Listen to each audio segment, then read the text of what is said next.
Well, it's time for our daily holiday this morning, and it is, of course, Labor Day. Labor Day is observed in all states and was first observed in 1882. President Grover Cleveland signed a law in 94, making the first Monday in September a federal holiday.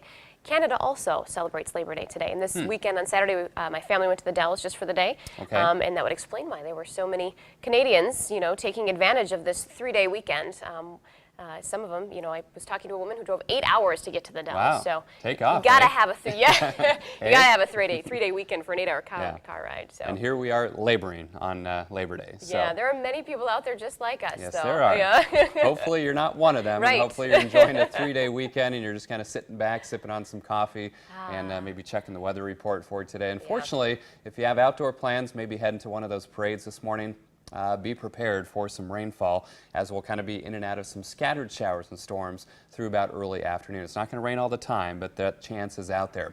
Let's get right to it. We'll first of all talk about yesterday's warm and humid conditions. We hit 87 degrees for a high here in La Crosse, and most spots were in the mid and as you saw even here in La Crosse in the upper 80s, and it was quite muggy as well with dew points in the upper 60s to near 70. Then we had some thunderstorms creep in from the west and produce some rainfall, just under a quarter inch of rain out at the La Crosse Airport. Now, these were severe farther west, as you heard earlier, 60 to 80+ mile-per-hour winds in parts of Iowa. Fortunately, they weakened as they approached us, but still, even in their weakened state, produced wind gusts of 50 miles per hour here in La Crosse. Now, notice the heavier rain also to our west, close to an inch in Mason City, indicating also those storms were weakening as they moved eastward into Wisconsin. We're not done with this system yet, though. The cold front still sits to our west, and until it sweeps through, we'll be under the gun for some scattered showers and storms. In fact, some thickening clouds right now as some rain sits just across the river. 66 degrees out at the airport, winds out of the south-southwest at 7, dew point at 62.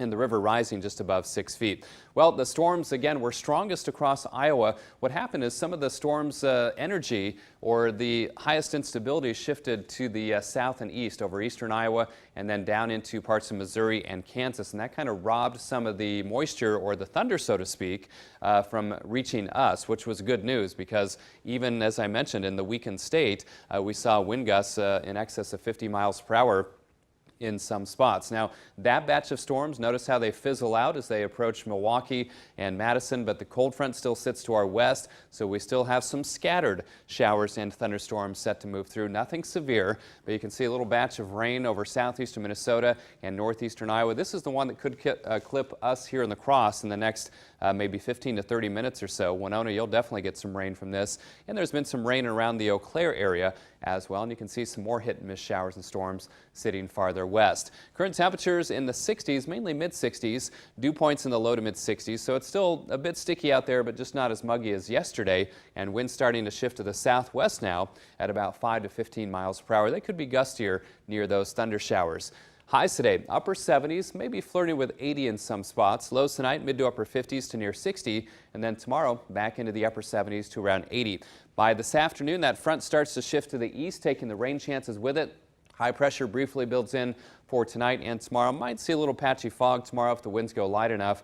And then tomorrow, I did introduce a small chance of rain. See that indicated there by the forecast model? I can't fully discount that there could be an isolated afternoon storm primarily north and east of La Crosse, although I wouldn't be surprised if most of us remained dry on our Tuesday. Now for today, that chance of showers and thunderstorms through early afternoon.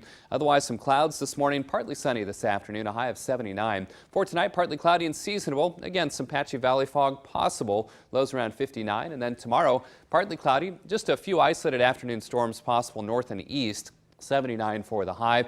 84 on Wednesday. Much of the day will be dry, but then warmer and humid again, and that's going to spell another round of showers and thunderstorms, and some of those could be strong Wednesday night into Thursday. We'll have to keep an eye on that through the week, and then some of those storms could linger into Friday morning, but the main story, later Friday through the weekend, cooler, and looks dry for the weekend, low to mid 70s. In fact, some spots might have to struggle just to escape the upper 60s for highs on Saturday, and then some rain chances return again the following week.